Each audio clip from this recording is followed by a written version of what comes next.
I heard this one from a close friend of mine. He said it would be fine to share it as long as I kept his identity anonymous. By the way, he's an avid hiker. He loves the outdoor life, and we often go mountain climbing and camping together. So I will switch to the first person and tell you about his experience as if it were my own. I had wanted to climb a very snowy mountain in my region for a while, so I got together some friends. We made about a party of 5. We researched the climb and figured it would take us about 3 days and 2 nights to get to the summit and back down. The first day of the climb was difficult. The temperature was below freezing and the terrain was very rocky. We ended up expending a lot of our energy. It got dark at about 4 p.m., making progress difficult. We pushed on though and managed to set up base camp, and we pitched our tents. We made it to a flat area, which was kind of like a field. Fresh snow covered all, and all we could see was black and white, the sky being black and the ground being snow white. It didn't take me too long to drop off to sleep, despite the fact that I was shivering in my sleeping bag. I did, however, wake up in the middle of the night. I heard a voice outside my tent. I was groggy, and I almost thought that it was morning, but I couldn't see any light. I thought it just could have been one of the people I was hiking with. I lay there static in the dark, trying to get back to sleep. And then I heard the voice again. I heard it say, "Hey, hey." I was very confused at that point, because to me that voice didn't sound like it belonged to anyone in our group. And there was another off-putting thing. The voice almost sounded like it was coming from the direction we had just climbed up. The voice was coming from the descent, if you know what I mean. I checked my watch, and it was past 2 a.m. I wondered if someone had been injured, another hiker perhaps. So I woke up our whole party. We lit our lanterns and turned on our flashlights, and we called out in the direction that I heard the voice calling from. "Is anyone out there? Are you hurt?" we called out. The only response we got was the howl of the wind rustling through the trees and the gentle sound of snowfall. It was as if the moment I had called out, the voice stopped calling. I didn't hear it again that night, but it played on my mind. I slept very lightly, as there was an ever-tightening knot of concern growing in my stomach. It was weird, but we had to move on. I guess that I must have been hearing things. You can hear all kinds of strange things out in the wild. It really could have been anything. Well, that's what I thought at the time. That's what I tried to convince myself of. However, I knew deep down it sounded way too human for me to mistake it as an animal. The following day we continued our climb. We covered a lot of ground. We crossed several peaks and pitched our tents again when the sun began to descend. We were in a prime position to aim for the summit in the morning. I got ready for some sleep. I was hoping to catch a couple of extra hours that I missed out on the night before. I ended up waking up again though. This time it was because I needed to take a whiz. I got up, headed out of the tent, into the freezing cold to try and find a place to relieve myself. It was pitch black, but the blanket of snow at my feet allowed me to at least see where I was going. The moon was pretty full, and it was just jutting out from behind the summit of the mountain. I stopped to take a look at it, and that was when I noticed something. I tried my best to get a good look, but it was difficult. The snow was obscuring my view, but there was definitely something out there near the summit. It looked like there was a light flickering in the distance, maybe the light of a lantern or a small fire or something.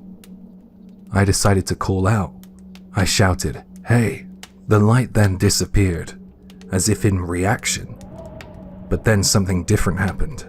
I heard voices coming from that direction. Their calls carried on the wind. I heard them calling back to me. Hey! Hey! I shouted back, hey, are you okay? Do you need any help? Is anyone out there? Stuff like that. I did so because it sounded like the same voice I had heard the night before. But the voices never answered. I couldn't consider it a coincidence anymore.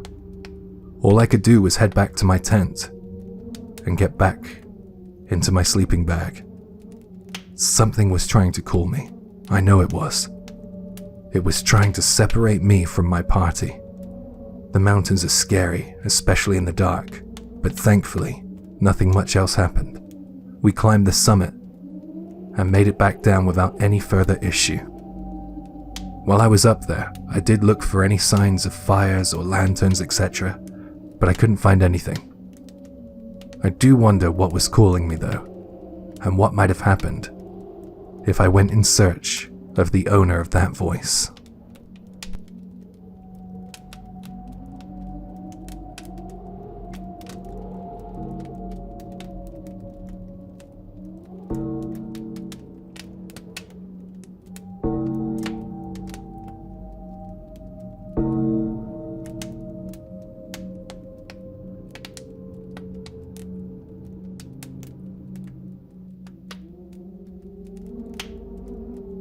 This happened last winter, and I haven't been able to speak to anyone about it apart from my closest friend.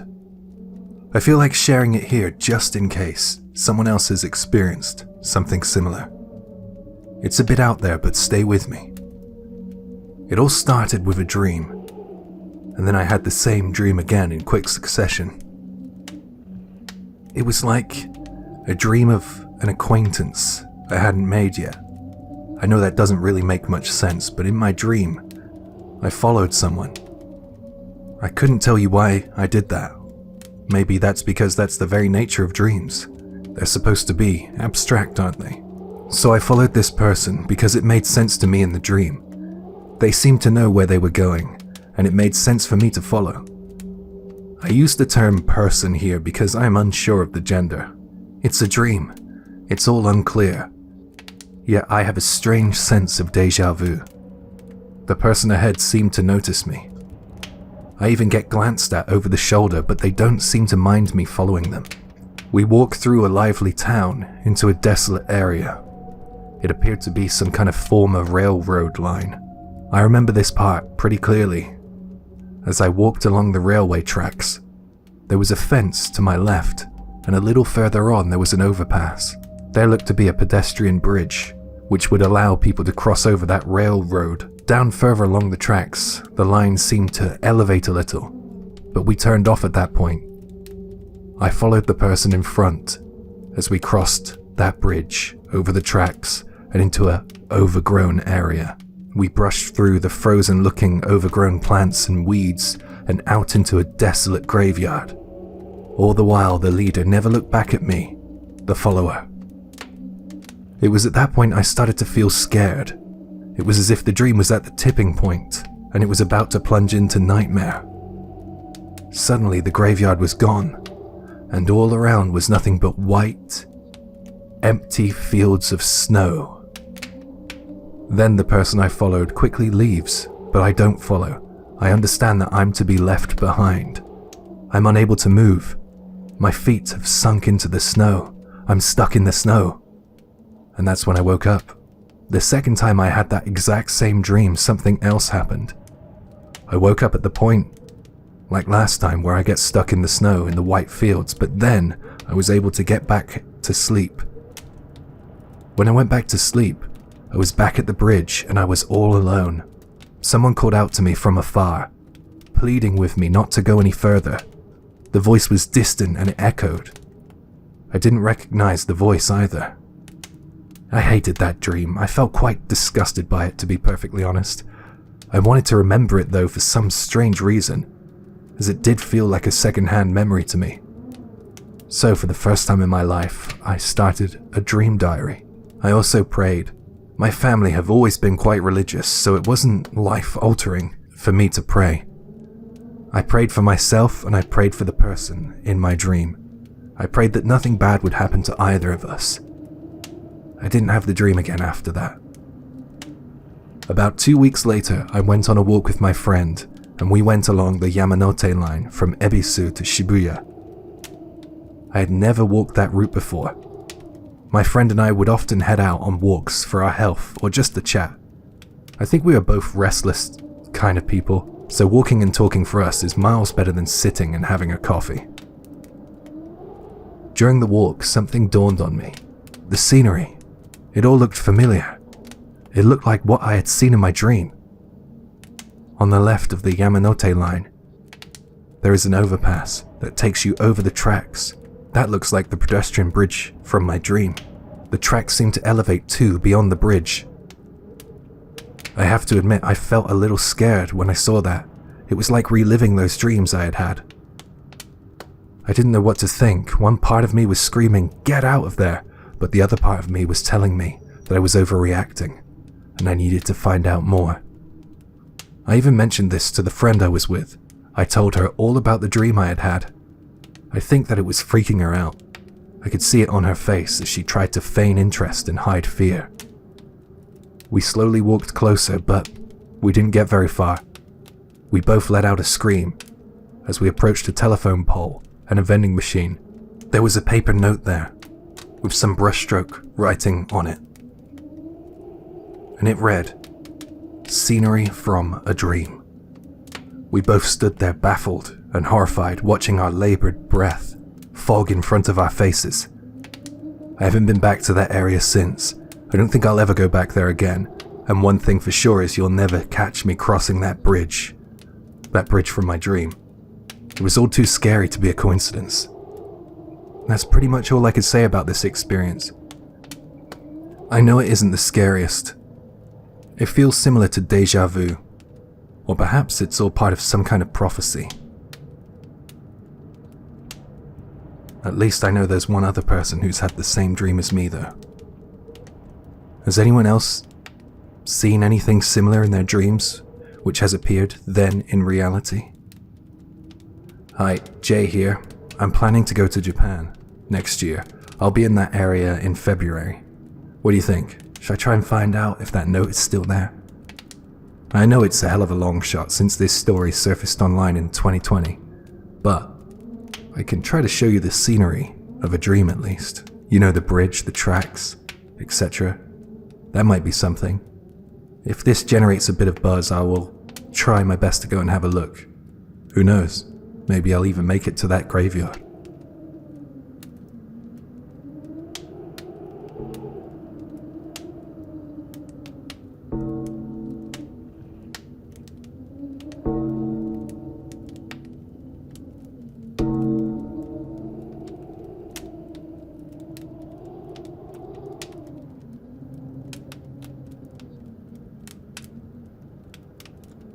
I once matched with someone on a dating app, and it completely put me off ever using apps like that again. At first we got on quite well enough for us to have a date. But something about him and me just didn't feel like a great fit, unfortunately. The reason why I didn't think we would ever become an item was because he came across as a pretty weird dude. He was a little bit intense, you know? A bit stalky. Full on. Unfortunately, he already had my information, so I would sometimes hear from him and keep in touch with him via an app called Line. I felt that if I blocked him, something bad might happen. He might fly off the handle. This guy had this intensity that was just haunting. I didn't want to provoke him. I know that sounds so dumb, but that is how I felt. Eventually, I stopped opening his messages. I just left them unread. After a while, he got the picture and stopped contacting me. I know it's not nice to give someone the cold shoulder like that, but he kind of left me no other choice. If I ever did reply to him, he would pounce on it and bombard me with messages at all hours of the day and night. He stopped messaging me, and I thought that would be the end of things. I assumed that he had given up and moved on. However, one day during a particularly cold winter in my city, something bad happened. It was freezing as I walked home from work. I didn't think that I could feel any colder, but when someone jumped out in front of me from some darkened alley, my heart felt like it was turning to ice. It was him, the guy I went on a date with months ago. So there I was, confronted by the creep I had thought I had successfully avoided. I was really scared. He just stood there in my path and didn't say anything. He was glaring at me, and I was shocked into a silence. I didn't really know what to say at first, but after a couple of awkward seconds, I asked him what he was doing here, and he said something like, "What's so bad about two lovers meeting? I mean, it's only natural I come round to see you, if I can't reach you by the phone, right? Shows I care." What he had said made no sense. It had been a good few months since we had spoken, and even longer since we had had our one and only date. It made no sense at all. I thought that he was obviously crazy, and then I thought about getting as far away from him as humanly possible. So fight or flight kicked in, and I just ran. All I wanted to do was go home and forget about the weird encounter with that guy, but I realized that if he had met me on my route home, then there was every chance that he might know where I lived. I realized that it would have been totally dumb to go straight home. So I stood there as it snowed, cowering in some disused building's archway, frantically thinking about what to do next. After the adrenaline subsided, the solution was obvious. I needed to go to the police. So I went to my local coalman. "Hi, Jay here. A coalman is a station for police officers built at key areas in the city, such as in front of train stations or in shopping districts. The word coalman literally means taking turns to keep watch, because police officers are stationed there at all times, and these officers, they take turns, shifts, or kotai in Japanese, to keep watch, which is ban in Japanese, ban, 24 hours a day. They make walking home at night feel pretty safe, and I have been grateful of their help a couple of times in Japan. Anyway, back to the story. After I made my report to the officers, they told me that they would patrol my area, just to be on the safe side. I felt reassured, but not exactly safe. And if I'm completely honest, after that night I turned into a bit of a recluse for a while. I developed an acute fear of leaving the house. 3 months or so went by, and there was no sign of that one-date wonder I matched with online. So I slowly but surely regained some confidence. I went outside by myself for the first time in a long while. I was relying on the help of my friends and family up until then. I planned on heading to the supermarket. I knew the route, and I knew it was close. The coalban was nearby, and I felt it was a relatively safe route. In the word of a lie, I got about 20 paces up my street, and then I heard a voice call out to me from across the street.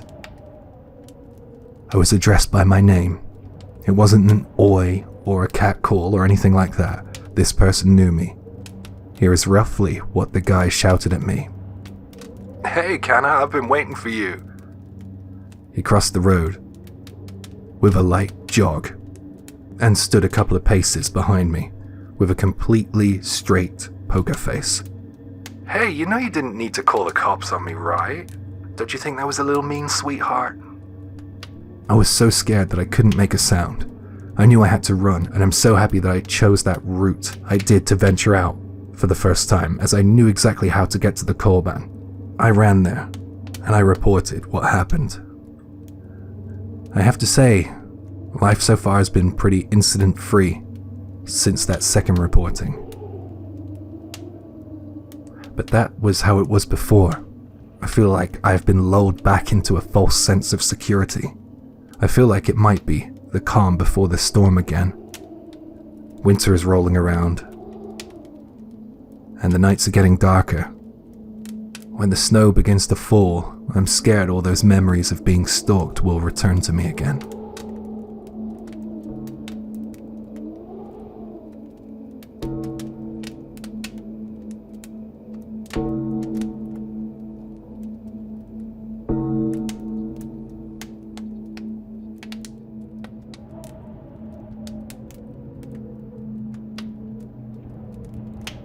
When our second child, my son, was 4 years old, we decided to move from Yokohama to my husband's hometown in Tohoku.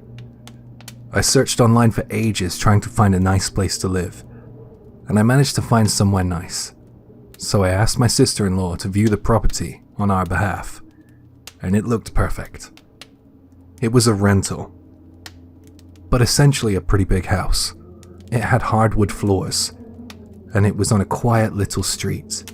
The rent was really cheap compared to Yokohama, and there were mountains just behind the house as well as a stream. I decided that it would be the perfect environment to raise our children. I imagined them growing a rich interest in nature. We were so happy to move, and it turned out to be exactly how we had hoped. My husband and I were in love with the house. When we met the neighbors, I was pleasantly surprised to hear that they had migrated from Yokohama just like we had, so we had plenty to talk about. They also had children the same sort of age as ours, so we quickly became very friendly with our neighbors. This was most welcome as it did take some time to get acclimated. I felt like we didn't really fit in with the people who lived in the countryside. It was a bit cliquey. We moved in during late summer, and things went really well. Nothing much really happened, but a few months later, snow began to fall. One day it started snowing during the day, and by the time we had finished dinner, I looked outside at our garden, and there was about 5 centimeters of fresh snow. I gave my kids a bath and got them into their beds, and I headed back downstairs to join my husband in the living room. And that was when we first heard it. I heard this strange animal-like growling sound, and it sounded like it was coming from outside, somewhere close by, where we were sitting in the living room. I could hear that growling sound so clearly even when the TV was on and all the windows were shut. My husband could hear it too. We both looked at one another in silence. We paused the TV to listen a little more clearly. The growl was very deep and powerful. I started to wonder if it was a wild dog or a bear. Those thoughts frightened me, because if there was some big animal out there, it could easily try and smash its way into our home if it smelt something it wanted. I went into protection mode. I readied myself. I grabbed my phone just in case and I held it tightly. We sat there, listening to that low, guttural growling, and then it changed, as if it started to attack something. We then heard a really loud, high-pitched scream. My husband jumped to his feet. He left the room and returned with a flashlight in his hand. He said, "Come on, let's look from the window upstairs." We crept into my eldest son's bedroom to look out of his window as it faced the direction we heard the growls and screams coming from, and my husband shone his flashlight outside. It was as if those growls and screams were in unison, like it was one creature making these varied screams and growls. It was very unnerving. We squinted and looked everywhere but couldn't see anything. My eldest son was awake. He must have heard those bestial growls and woken up. He was pulling the covers up to just beneath his eyes, and he looked scared. We could hear the screams and growls outside rising. So we tried to see if we could see anyone or anything out there, but once again we couldn't see a thing. My husband said he was going out to check it out, and I desperately tried to stop him. We ended up having a bit of a heated argument. While we were arguing, all the strange and frightening noises coming from outside suddenly stopped. The following morning, when I woke up, I went to look outside to see if there were any signs of anything out there. I don't know what I was expecting to find, maybe some footprints, but there wasn't anything. Just pure white snow. I spent most of the day thinking about the night before's events. I ended up being so curious about it, I went to ask my neighbor if he had heard or seen anything last night. Since he had been living there for 2 more years than we had, I figured that if this had happened before, he might be able to tell me a little more about whatever it was. I will call my neighbor Mr. A. Mr. A said that he had heard the same roaring noises that we had before. The first time he heard it, he thought that it could have been a bear, so he called the police. This was at about 11 p.m. roughly around the same time we had heard it last night. Police officers came out with some rangers. I don't know what they're called, but maybe animal control is a closer word. They came out and searched the area but found nothing. Mr. A made a report, but nothing much happened beyond that.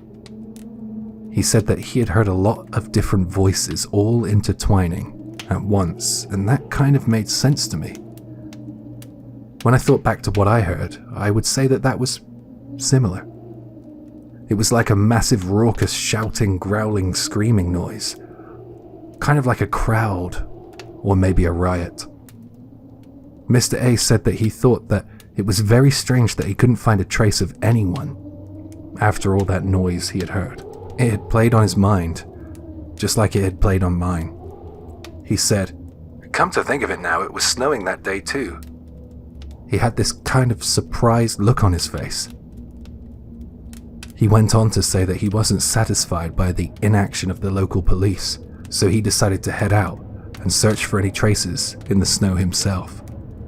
He couldn't find anything of interest, so he just went home confused and creeped out. The following day, he went to visit his landlord, but before he even got there, word had already reached his landlord's ears that there had been an incident the night before. His landlord was a woman in her 90s, and she owned a lot of land in the area, basically the whole street.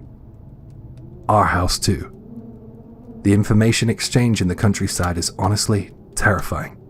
The policeman was probably the one who told Mr. A's landlord.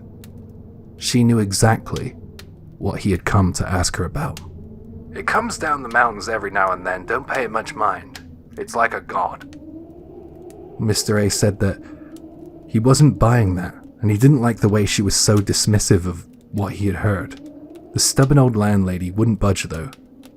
She said, "There's nothing we can do about it, it's a local thing. If you don't like it, leave, that's fine by me. It means you no harm.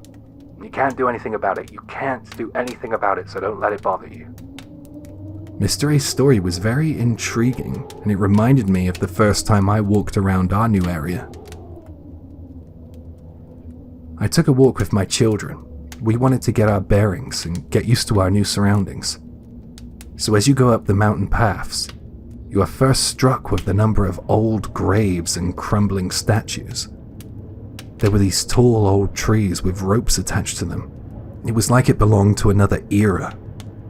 We met our landlord out there, who happened to be the same landlord as Mr. A's. I remembered what she said to me and my family. "Don't go too far, you'll get lost."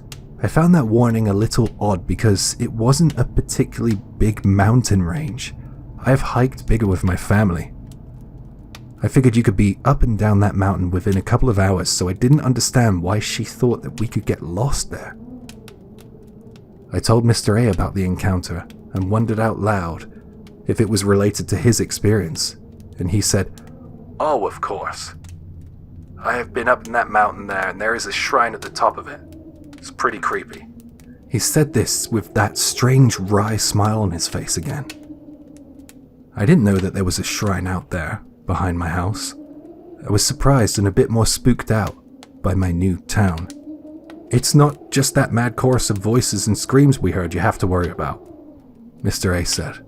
"Almost all of the houses on our street have the same layout. All the doors are these sliding frosted glass doors. We both said how much we didn't like those doors, but because they gave us no privacy. So we had both put up a curtain rod with curtains so people couldn't look from the outside in. Also, each house had a skylight, and we spoke about how it was a little odd. Mr. A said that he really didn't like his. He said that he had seen strange shadows dancing across it during the twilight hours. He said that he saw shadows moving around outside the frosted glass front door as well. The skylight was so high up it was really weird to hear that he had seen some shadows out there. I think he was implying that they were not passing clouds but something living or something else. Mr. A said that he noticed something about when the shadows came to visit him. When they came to his door, he would find dead things there in the morning. There would be a pile of dead centipedes and some dead birds just neatly lined up on his doorstep. It didn't feel as if they died there naturally to him. Despite all of those weird goings-on, Mr. A seemed content to live there. It was mind-boggling to me. I was mentally packing our suitcases. He had that wry smile on his face again as he told me that. It was like he was enjoying these nasty experiences with me, and I didn't like it. I went home frightened, in all honesty. I ordered some new curtains online, as well as one for the skylight. Thanks to those thick new curtains, I didn't see any of the shadows that Mr. A mentioned. I did, however, find some dead animals in our back garden. Some dead snakes and some dead birds were there. I couldn't say it was a coincidence. I wondered if the shadows Mr. A had mentioned had paid our family home a visit. Things got even weirder when my children would talk about the mountain behind our home. They would say things like, "Mom, look there's a ghost on the mountain, I can see her." My eldest son would often play with Mr. A's daughter, and he told me that she said to him once that something had come down from the mountain and had tried to take her away. It was all getting seriously scary. Things seemed to be going really badly for us. My relationship with my in-laws became so incredibly strained that I felt as if we needed to leave. Thankfully, my husband wasn't having much luck in his new job either, so he was happy to agree to go back to Yokohama. We had both been suffering in silence. We should have said how we felt to one another sooner. Since moving back to Yokohama, I have kept in touch with Mr. A. He still lives out there in Tohoku, and sometimes he lets me know when something creepy has happened in the area. He said he is waiting for his daughter to get to high school age, and then they'll move out. It was such a weird experience, I can hardly believe it happened sometimes. I think that landlord lady knows something. I don't feel like digging any deeper though. I don't want to see dead animals outside my door in Yokohama.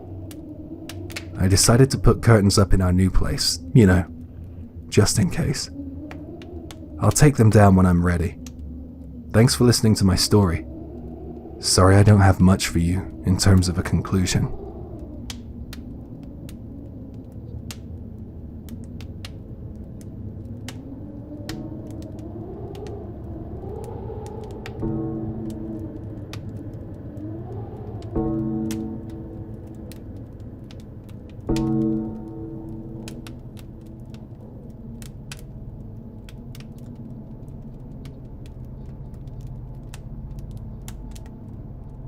I first noticed it just after Halloween, just at the cusp of winter. This was last year, of course. It was the strangest thing. It actually creeped me out.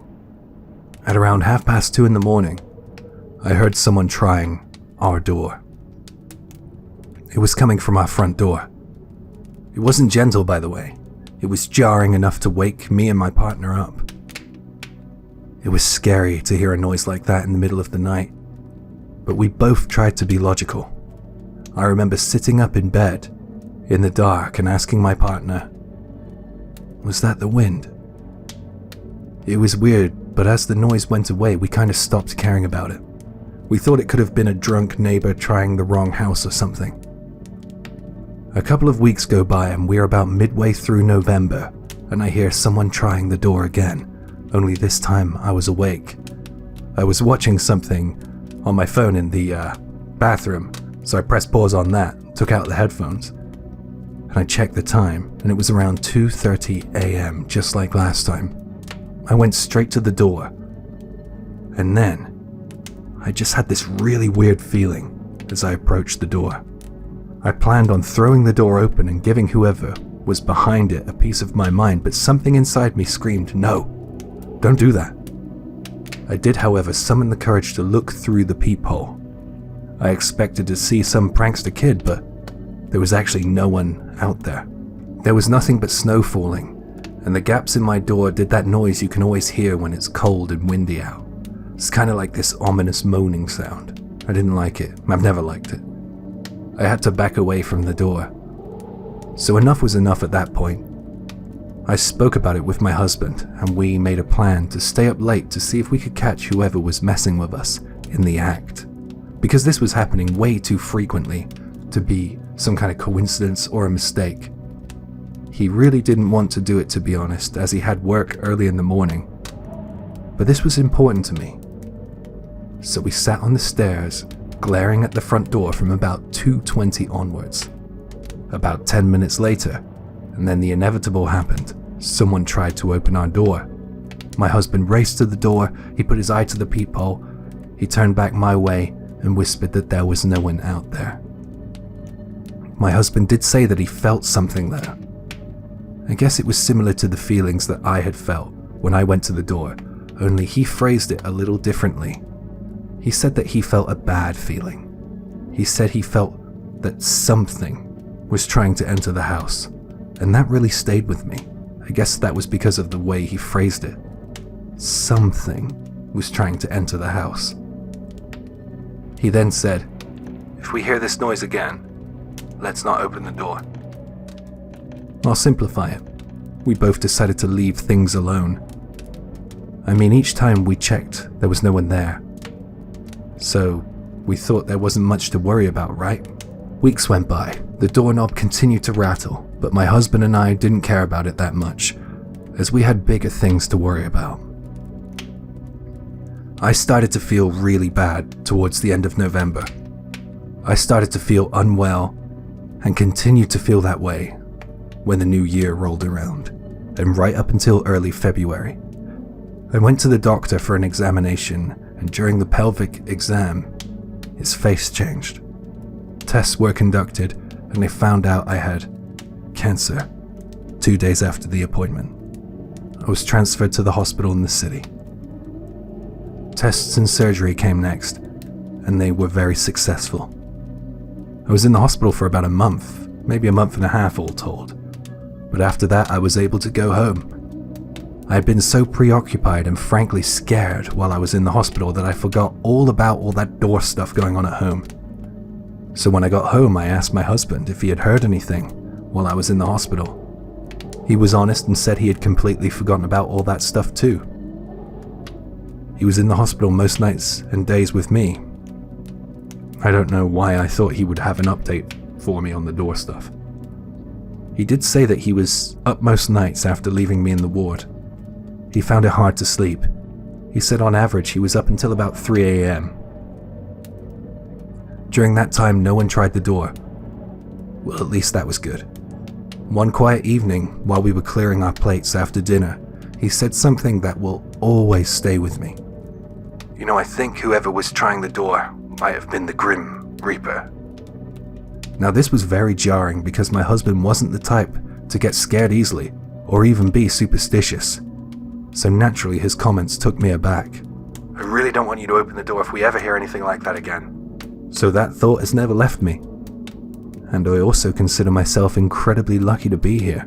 I mean, ghost stories and home intruder stories are really scary, but what I experienced really was a level higher than that to me. What might have happened if I opened that door? Would things have gone differently? Would I still be here? I get the sense that things might have played out differently. My husband believes that we would have let something in, and I might not have made it out of hospital if we did.